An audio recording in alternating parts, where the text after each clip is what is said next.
한 주간 평안하셨습니까? 예. 첫째도 안전, 둘째도 안전, 셋째도 안전입니다.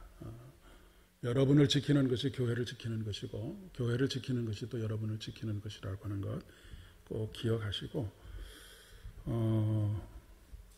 여러분의 일상적인 삶 속에서도 조금 더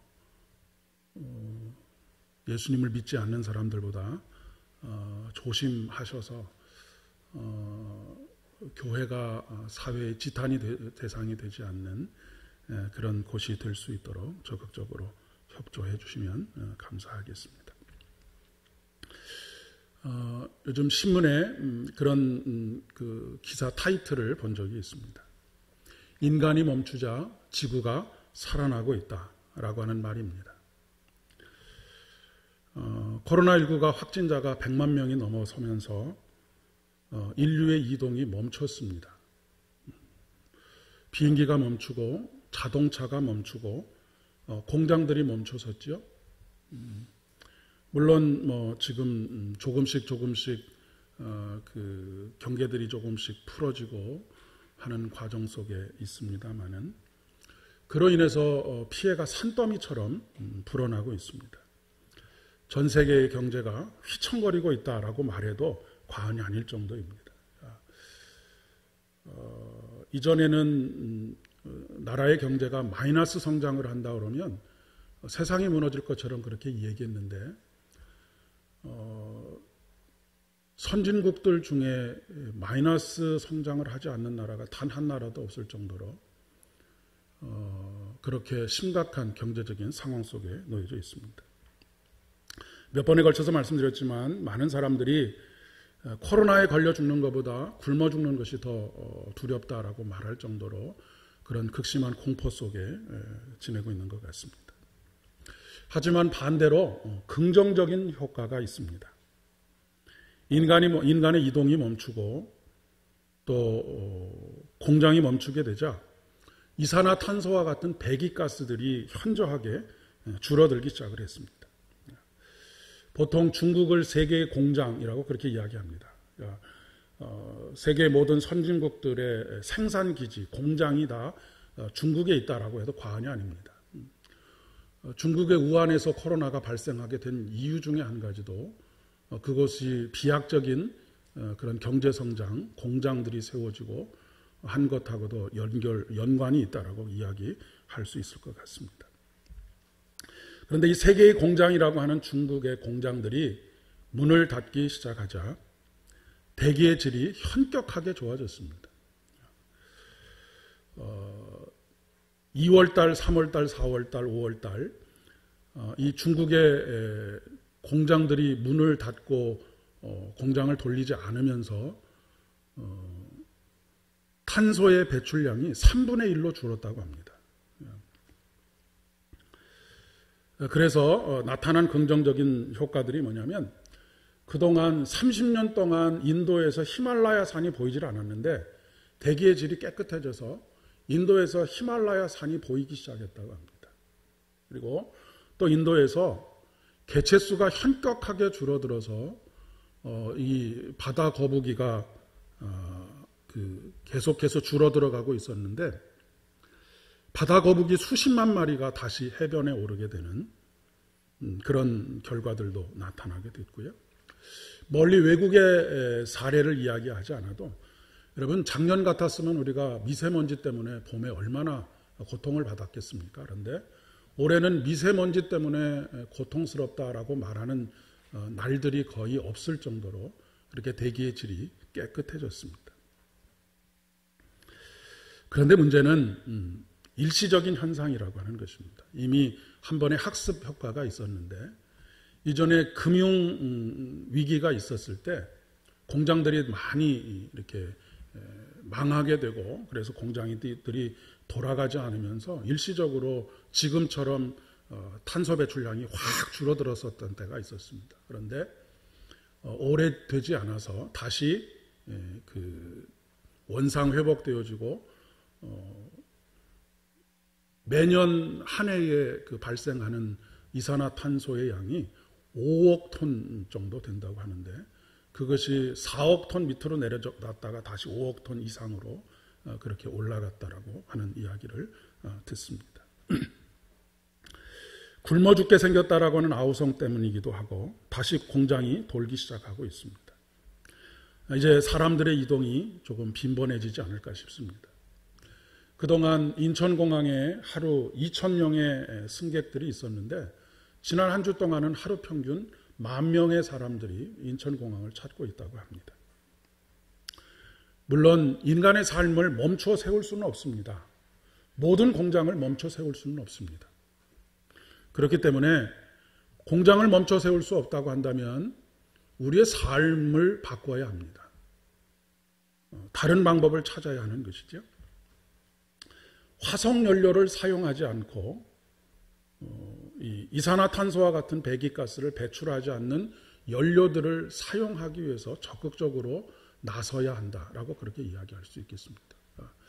우리나라도 지금 풍력이다, 태양광이다 여러 가지 대체 연료들을 찾고 있지 않습니까? 이런 것들이 조금 정책적으로 잘 되어서 우리나라가 조금 세계적으로 이 문제에 있어서 이 문제를 해결해 가는 데 있어서 선도적인 역할을 했으면 참 좋겠다라고 하는 생각을 가져보게 됩니다. 그런데 정부가 이것을 과감하게 나서지 못하는 이유는 전기값을 상당 부분 올려야 되기 때문에 이것이 그 정부가 인기가 떨어지고 하는 그런 결과로 나타날까 봐 두려워서 이러한 일들을 하지 못하고 당장에 또 우리들은 지금도 살기가 힘들고 어려운데 전기요금을 더 내고 하는 이런 불편과 어려움들, 고통들을 감내할 수 없으니 그냥 싼 것 쓰겠다라고 하는 그런 마음가짐들을 가지고 있지 않은가 싶습니다.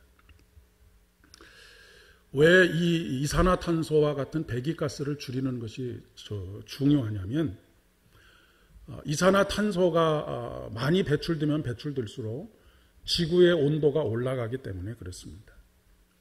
여러분이 자주 들으시는 것처럼 지구의 온도가 지금 계속해서 올라가고 있습니다. 그런데 이 지구의 온도가 올라간다라고 하는 것이 지금 우리가 겪고 있는 이 코로나 바이러스하고도 아주 밀접한 뗄래야 뗄 수 없는 관계를 가지고 있습니다. 지구의 온도가 올라가는 지구온난화는 바이러스의 활동과 아주 밀접한 관계가 있기 때문에 그렇습니다. 이번에 이 코로나 바이러스를 옮긴 매개체가 뭡니까? 박쥐 아닙니까? 이 박쥐는요, 우리가 사는 이 온대 지역에도 박쥐가 있기는 있지만 박쥐가 주로 서식하는 곳은 열대지방입니다. 열대지방에는 박쥐의 개체수도 엄청나게 많이 있을 뿐만 아니라 그리고 박쥐의 종류들도 굉장히 많이 있는 그런 곳이 바로 열대지역입니다. 그런데 지구의 온도가 점점 높아져 가다 보니까 온대지역에 많이 박쥐가 활동하지 않던 박쥐로 대표되는 설치류들이죠. 이 설치류가 지구의 사실은 엄청난 부분을 차지하고 있는데 이 설치류들이 점점 열대지방에서 온대지방에 더 많이 나타나게 된 것입니다. 특별히 이 설치류들이 전염병을 옮기는 결정적인 매개체의 역할을 하는데요. 유럽에서 흑사병도 그 시궁창의 쥐들로 인해서 흑사병이 돌아서 그 당시에 유럽에서 그 병으로만 유럽에서만 2천만 명이 넘는 사람들이 죽었습니다. 그러니까 이 지구온난화의 문제, 환경을 다시 살리고 회복하는 문제가 앞으로 우리의 삶과 아주 직결되어져 있다라고 그렇게 이야기할 수 있는 것입니다. 이 생태 전문학자의 이야기가 본인들이 학자들이 지난 수십 년 동안 이 문제가 심각합니다 이러다가 불로 지구가 멸망하는 것이 아니라 바이러스 때문에 지구가 멸망할 것입니다라고 하는 것을 수십 년 동안 떠들었는데도 불구하고 아무도 이 소리에 귀를 기울이지 않았다고 합니다. 그런데 코로나19 이 사태를 딱 직면하면서 사람들이 이 정말 큰일 날 수도 있겠구나 라고 하는 생각을 가지게 됐다라고 하는 것이 오히려 긍정적인 효과 중에 하나라고 그렇게 이야기를 합니다. 또 한 가지 원인은 무분별한 개발 때문입니다. 브라질이나 이런 곳에 그 세상, 그러니까 이 지구의 심장, 허파라고 할 수 있는 산소를 지구가 쓰고도 남을 만큼 그렇게 생산해내는 열대 우림 지역, 아마존 지역도 되겠고요. 이 지역에서 1년에 산림이 없어지는 비율이 어느 정도냐면 우리나라 면적의 4분의 3이 1년에 없어진다고 합니다. 여러분 어마어마하지 않습니까? 우리나라의 4분의 3 정도의 면적에서 나무가 없어지고 있다고 하는 것입니다. 브라질 같은 데에서 그 나무를 베는 이유가 뭐냐면 소를 키우기 위해서입니다. 근데 나무가 베어지는 것도 더 큰 문제이지만 소가 배설하는 그 분뇨, 그것이 발생해내는 이산화탄소는 또 어마어마한 양을 발생시키고 있습니다. 그러니까 소규모로 이렇게 그 소를 키우는 것이 아니라 어마어마하게 대량으로 소를 키우고, 소를 키우려다 보니까 소에게 또 줘야 될 먹이가 있지 않습니까? 이 먹이를 주로 무엇을 주느냐면 수수, 사탕수수, 옥수수 이런 것들을 심어서 먹이를 댑니다. 근데 이 옥수수를 심기 위해서 또 나무를 잘라내는 것입니다. 어마어마한 산림들이 잘려져 나가고 있는 것이죠. 우리나라에서도 얼마나 많은 산림들이 개발이라고 하는 미명하에 파헤쳐지고 있는지 모르겠습니다.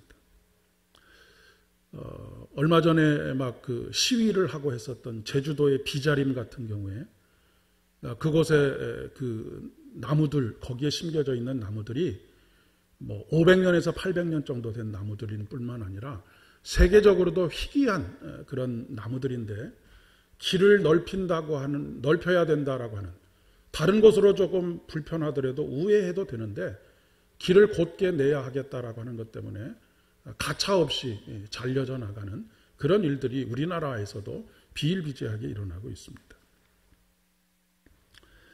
그런데 이것이 큰 문제인 것은 인간이 자꾸 자연 깊은 곳으로 들어가다 보면 그동안은 인간의 발길이 닿지 않아서 자연 깊숙한 곳에 있었던 바이러스하고 인간하고 접촉할 기회가 없었는데 자꾸 자연 깊이 들어가다 보니까 그동안 접촉하지 않았던 바이러스들과 접촉할 기회들이 자꾸 생기게 된다는 것입니다. 그렇게 됨으로 인해서 여태까지 인간이 한 번도 겪어보지 못했던 그런 바이러스들의 전염이 되는 것이죠. 지금 우리가 이 감기 바이러스, 독감 바이러스 이런 것들은 백신이 있기 때문에 우리 주변에 계절이 될 때마다 찾아와도 우리가 그것을 치료해낼 수가 있는데 한 번도 접촉해보지 못했던 바이러스들하고 접촉을 하게 되면 그것을 개발해내는데, 백신을 개발해내는데 최소한 2년의 시간이 걸린다고 하니까 여러분 그것이 이 백신을 개발했는데 또다시 또 다른 바이러스와 접촉을 해서 또 다른 전혀 보지 못했던 바이러스하고 접촉이 되게 되면 계속 이것이 악순환이 되지 않겠습니까? 지금 사스와 메르스 지금 이 그 코로나19까지 여러분이 신문을 통해서 들으셨겠지만 5년 정도의 주기를 가지고 계속 이것이 반복되어 왔는데 지난 10여 년 동안, 근데 앞으로는 이 바이러스가 3년에 한 번씩 올 것이다. 새로운 바이러스들이 나타날 것이다. 라고 그렇게 이야기를 하고 있습니다. 그러니까 그런 이야기까지 하더라고요. 솔직하게 이야기해서 제약회사들이 백신을 개발하고 있다라고 하지만 별로 크게 관심을 가지고 있지 않다라고 이야기를 합니다. 왜 그러냐면 2년 뒤에 백신이 개발이 되어서 그 백신을 계속해서 팔 수 있어야 하는데 그 다음 한 1년 후에 또 다른 바이러스가 나오면 또 다른 백신을 개발해야 되는데 이 백신 하나 개발하는데 60조 원 정도가 든다고 합니다. 그러니 아주 시니컬하게는 백신을 개발하는 흉내만 내고 있을지도 모른다라고까지 이야기를 하는 것을 들을 수 있었습니다. 그리고 또 한 가지 이런 개발들이 종의 다양성을 파괴합니다. 한 해에도 멸종되는 동식물의 종류의 수가 수를 헤아릴 수가 없습니다.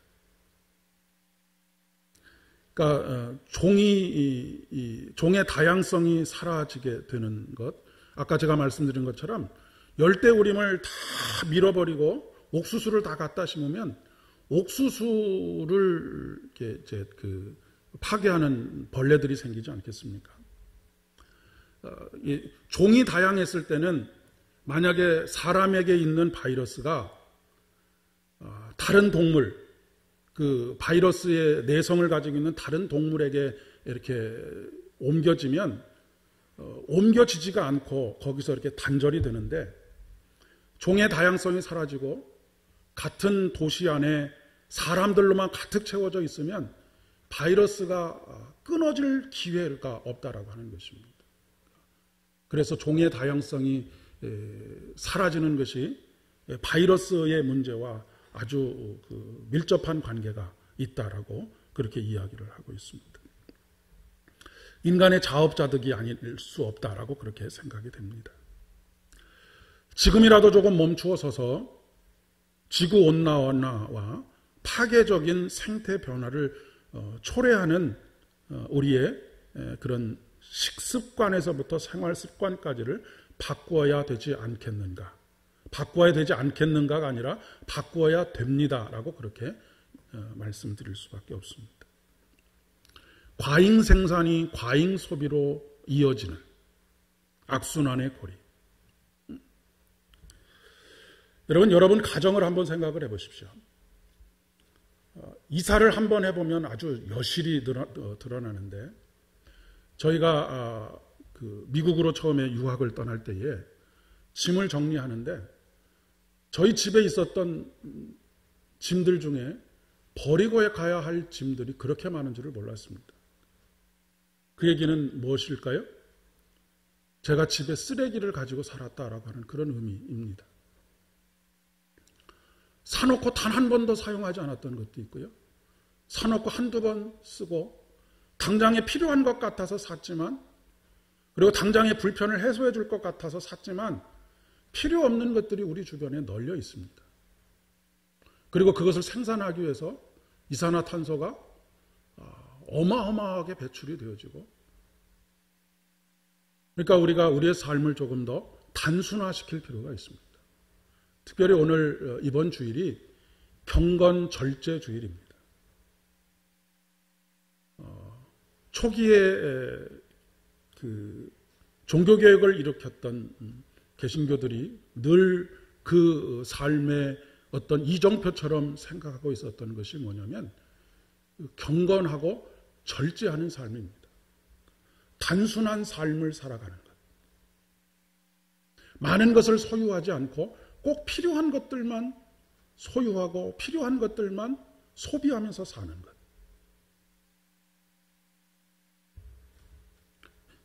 지금 세상이 돌아가고 있는 이런 악순환의 고리를 끊는 그런 소비의 형태가 필요하다라고 하는 것입니다.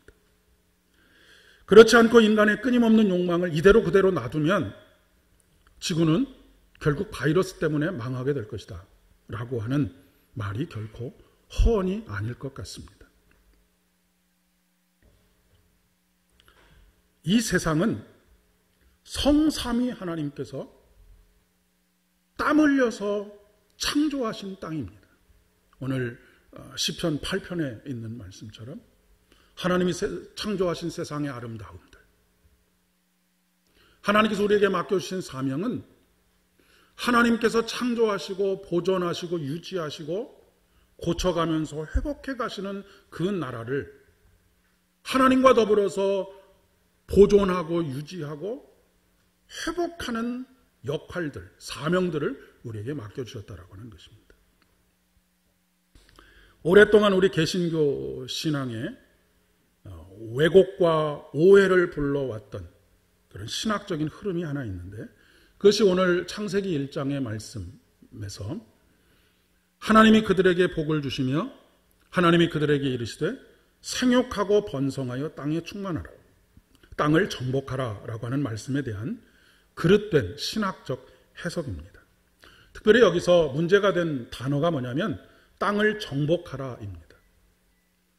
여러분, 어떤 나라가 전쟁을 통해서 정복한다라고 하는 것은 군사 용어입니다. 어떤 나라가 만약에 일본이 한국을 점령했다, 정복했다 했을 때 우리나라가 겪었던 일들이 무엇입니까? 수많은 착취입니다. 그리고 수많은 수탈을 했던 것이죠. 그러니까 이 정복하라라고 하는 이 하나님의 말씀을 그렇게 이해해 왔다라고 하는 것입니다. 하나님께서 주신 이 자연을 보존하고 유지하는 것이 우리들의 사명이고 교회의 사명인 것을 망각하고 오히려 기독교인들이 어디를 가든지 개발하고 어디를 가든지 파괴적인 창조. 제가 이전에 한번 설교 말씀을 드릴 때에 파괴적인 창조가 되지 않아야 하고 창조적인 파괴가 되어야 한다라고 하는 말씀을 드렸던 적이 있는데, 이제까지 거의 대부분의 나라들에서 이 파괴적인 창조들이 일어났던 것이죠. 한동안 그렇게 자랑스럽게 설교하기도 하고 이야기하기도 하던 그런 설교를 들었던 적이 있습니다. 그러니까 무슨 설교냐면, 개신교가 들어가는 곳마다, 전 세계를 봐도 그렇습니다. 개신교가 들어가 있는 곳마다, 개신교 신앙이 꽃을 핀 곳마다 경제적으로 다른 여타 나라들과는 비교할 수 없는 경제적인 성장들을 이루었습니다. 이것이 사실입니다. 그런데 우리는 그것을 축복이라고 생각을 해왔는데, 오늘 이런 상황을 직면해 놓고 보니까 그것이 반드시 축복일 수만은 없겠다라고 하는 생각을 지울 수가 없다라고 하는 것입니다.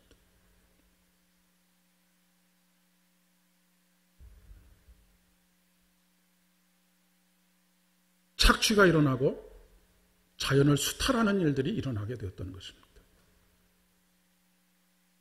여러분, 잘못된 열심은 예수님을 핍박하는 결과로 나타납니다. 그 대표적인 사람이 누구냐면 사울입니다. 교회를 핍박하고 예수를 따르는 제자들을 잡아 죽이는 면허를 가지고 혈안이 되어서 돌아다니던 바울이 되기 이전의 사울. 예수님께서 다메섹으로 가는 사울을 길에서 만나시죠. 그리고 사울에게 말씀하십니다. 뭐라고 말씀하시냐면, 네가 어찌하여 나를 핍박하느냐라고 말씀하십니다. 사울은 황당하기가 그지없습니다. 아니, 내가 언제 하나님을 핍박했습니까? 주님을 핍박했습니까? 근데 뭐라고 말씀하십니까? 사랑하는 제자들을 핍박하는 것, 교회를 핍박하는 것이 곧 나를 핍박하는 것이다라고 말씀하십니다. 그 말씀을 오늘 말씀에 대비해서 이야기해 본다면, 하나님께서 창조하신 이 아름다운 세상 보존하고 유지하고 어그러진 것을 회복해야 할 이 세상을 정복해야 한다라고 하는 도그마 속에 사로잡혀서 수탈하고 착취하고 개발이라고 하는 명목 아래 끊임없이 파괴하고 하는 이런 것들이 하나님을 핍박하는 것과 크게 다르지 않다라고 하는 그런 이야기입니다. 왜요? 이 세상을 하나님께서 창조하셨기 때문에 그렇습니다. 성부 하나님께서 계획하시고 실행하시고 무엇을 통해서 이 세상을 만드셨느냐면, 말씀이신 성자 예수 그리스도를 통해서 이 세상을 창조하셨습니다. 그리고 성령 하나님을 통해서 숨을 불어넣으시고 생기를 얻게 하셔서 생명이 되게 하셨습니다. 삼위일체 하나님의 땀 흘린 결과물이 바로 이 세상의 아름다움입니다.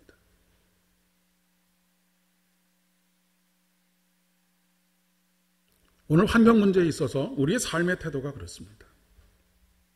정복하는 것이 하나님의 명령이라고 생각을 해서 잘못된 열심을 냈고, 그 결과로 지구가 아파하고 수많은 생물들이 멸종을 당하고 결국 코로나19와 같이 인간이 그 피해에 대해서 되갚음을 당하고 있는 현실이 오늘 우리가 직면하고 있는 현실이라고 하는 것입니다. 여기서 말하는 정복하라라고 하는 단어는 오히려 고린도후서 13장의 오늘 본문의 말씀에 있는 것처럼 온전하게 하라라고 하는 명령에 가깝습니다. 예수님께서 이 땅에 오신 이유가 무엇입니까? 파괴된 인간 그리고 파괴된 자연을 치유하고 회복하시기 위해서 이 땅에 오셨습니다. 병든 자들을 치유하고 회복하시기 위해서 이 땅에 오셨죠. 병자를 고쳐주시고 마음이 상한 자들을 치료하시고 회복하시기 위해서 이 땅에 오셨습니다. 삼위일체 하나님께서 오늘 고린도후서 13장 13절의 말씀에 보면 예수 그리스도의 은혜와 하나님의 사랑과 성령의 사귐, 교통하심으로 이 세상을 보존하시고 유지하시고 가꾸시고 치료하시고 회복하십니다. 우리들의 심령도 마찬가지입니다. 매주일 여러분들이 예배를 마치면서 축도를 듣고 그렇게 가지 않습니까? 축도를 마음에 받고 가지 않습니까? 주 예수 그리스도의 은혜와 아버지 하나님의 사랑과 성령님의 교통하심. 우리가 하나님의 자녀가 된다라고 하는 것은 예수 그리스도의 은혜와 아버지 하나님의 사랑과 성령의 은혜 가운데 살아가는 것인 것처럼 하나님의 자녀가 된다라고 하는 것은 바로 예수 그리스도의 은혜를 선포하고 그분의 사랑을 이 세상 가운데 베풀며 성령 안에서 참된 화평과 사귐을 이루어가는 그런 삶을 살아야 한다라고 하는 것을 의미하는 것입니다.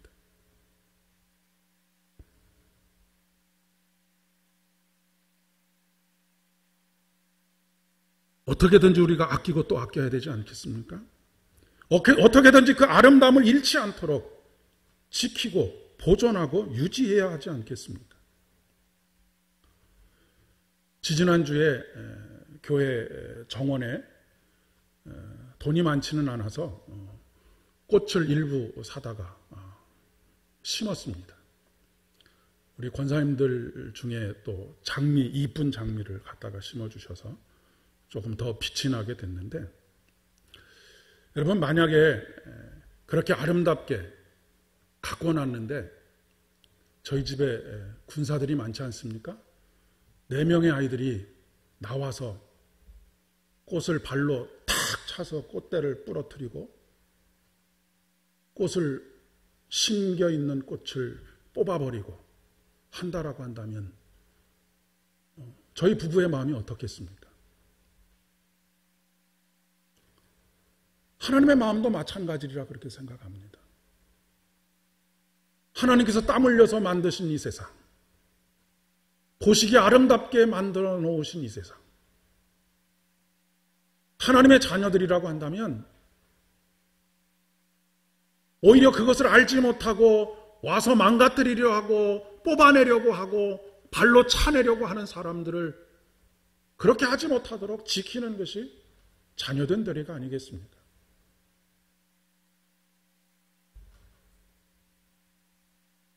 이것이 바로 온전하게 하라라고 하는 명령입니다. 그러기 위해서 오늘 고린도후서의 말씀을 통해서 우리에게 같은 마음을 품고 서로 격려해라.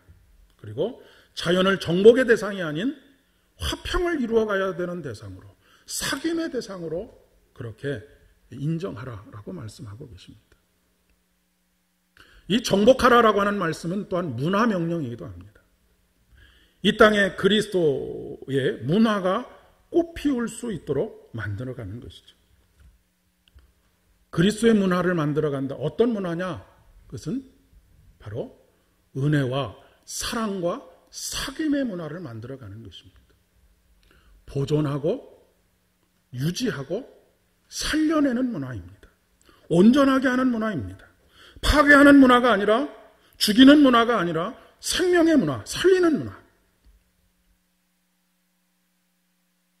그리고 이 새로운 문화를 만들어가기 위해서는 우리의 삶의 습관이 바뀌어야 합니다.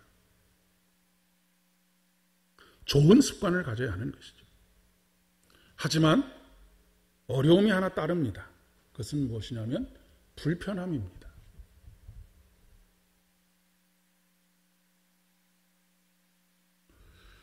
지난번에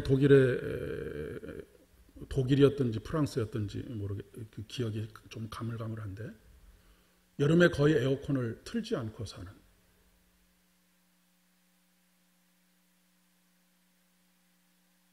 독일에서는 고등학생들이 미래에 되어질 일들에 대해서 우리가 그것을 직면해야 되는데 우리가 가만히 있을 수 없다라고 그래서 매주 한 번씩 피켓을 들고 시위하는 것이 뭐냐면 전기요금을 더 내도 좋으니까 이산화탄소를 배출할 수밖에 없는 그 발전소를 구조적으로 완전히 바꿉시다 라고 하는 이야기들을 끊임없이 하고 있는 것을 들을 수 있었습니다.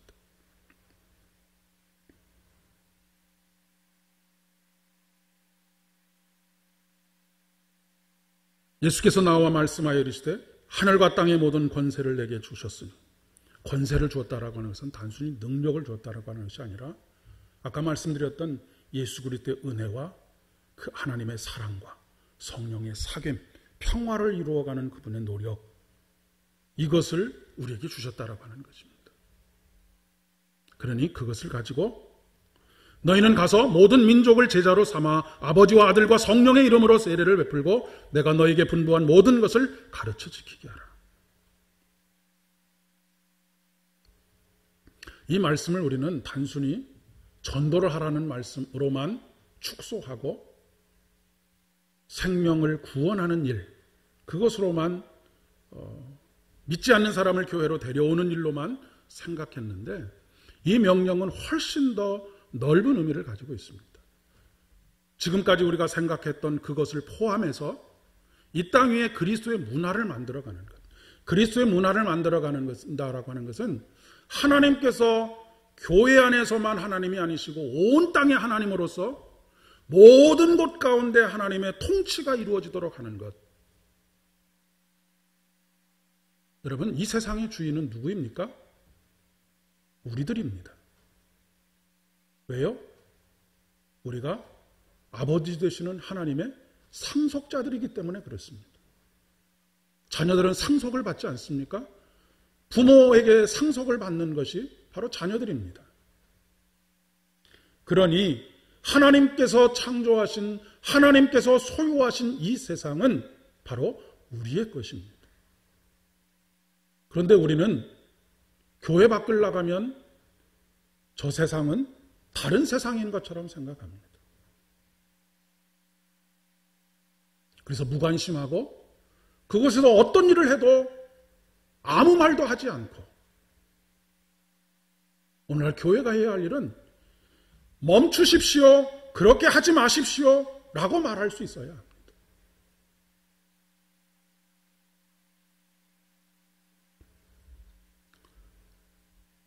말씀에서 성령의 이름으로 세례를 베풀고, 그러니까 아버지와 아들과 성령의 이름으로 세례를 베풀고, 세례를 베푼다라고 하는 것이 뭡니까? 그것이 상징하는 것이 뭡니까? 죽었다 살아나는 것입니다. 세례로 인해서 죽었다가 살아나는 것, 물에 잠겼다가 다시 살아나는 것입니다. 이전 것은 지나갔으니 보라 새 것이 되었도다. 이전과 다른 삶의 태도와 습관을 가지는 것입니다. 예수를 믿기 전과 예수를 알기 전과 예수를 알고 예수를 믿고 난 이후의 삶의 태도와 습관이 바뀌어야 된다라고 하는 것을 이야기하는 것입니다.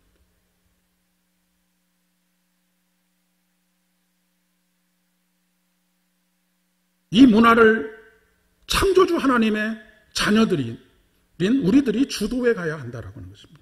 앞장서야 가야 한다는 것이죠. 여러분, 그 가정마다 형제가 많은 가정들 중에 꼭 그런 갈등들이 있던데요. 어떤 갈등이냐면 자식들 중에 꼭 손님처럼 왔다 가는 형제들이 있지 않습니까?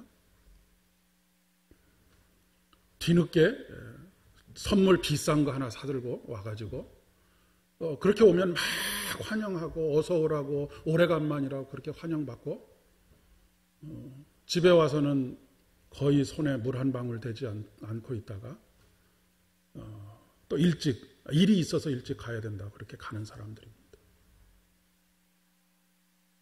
그러면 하루 종일 전 부치고 음식 만들고 늦게까지 설거지하고 했던 사람들의 마음이 어떻겠습니까? 하나님께서 우리를 세상에 보내실 때에 우리가 마치 손님처럼 왔다 가는 것이 아닌가 싶습니다. 하나님께서 이곳에 우리를 보내신 이유는 손에 흙을 묻히고 땀을 흘리고 이 세상을 보존하고 유지하고 아름답게 회복하기 위해서 애써서 일해야 한다라고 하는 것을 말씀하십니다. 근데 대부분이 손님처럼 왔다가 대접받고 좋은 건 누리다가 단지 예수를 구주로 고백한다고 하는 그것 하나 때문에 하나님의 자녀된 것 하나 때문에 천국에 이른다라고 하는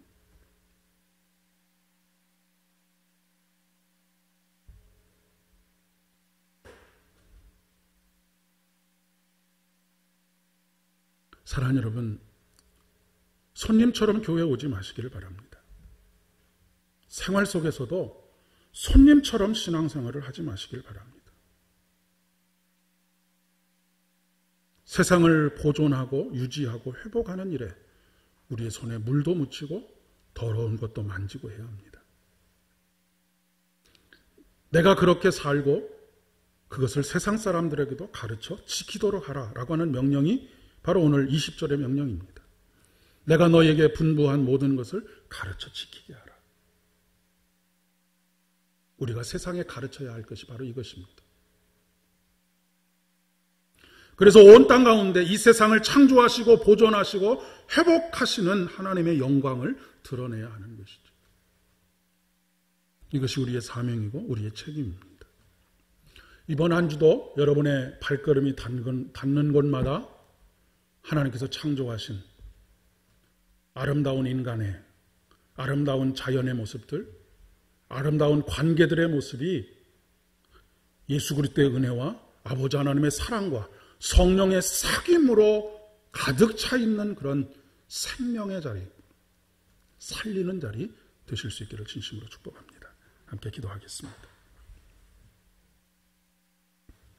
하나님, 우리에게 성령으로 깨닫게 하여 주시고 돌이키게 하여 주셔서 이전 것은 지나갔으니 새 것이 되었다 명령하신 것처럼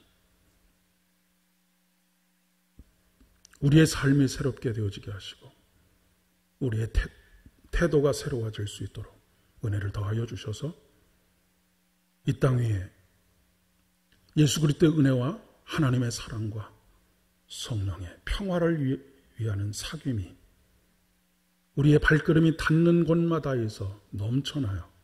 하나님의 영광을 날마다 그곳에서 볼 수 있는 우리들 되어질 수 있도록 은혜를 더하여 주시옵소서. 예수님의 이름으로 기도드립니다.